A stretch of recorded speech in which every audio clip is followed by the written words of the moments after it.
Hey folks, may bago tayong kakaibang susubukan at kakainin. Nakita natin merong bagong collection ng Seattle's Best. The Ube Deluxe Collection, itong Ube Cream Cheese Milkshake. Kampay. At naman ay Ube Affogato. Anong lasa ng iyo? Para akong uminom ng ube, cheese ube, cake. Out of 5, mga anong score mo? Out of 5? 5. Yung friend nating YouTuber, Benny Andaya YouTube channel, follow siya.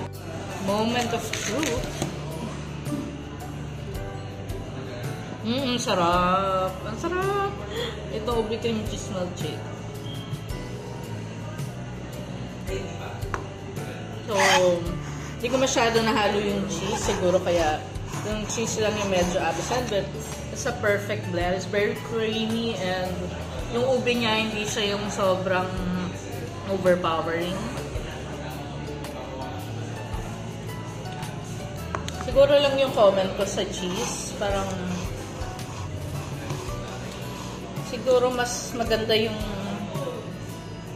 I don't know, for the price it's $195 by the way. Parang pwede sigurong mas maganda kung cream cheese na lang.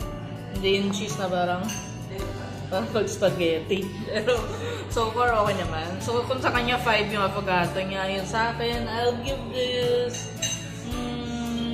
4/5.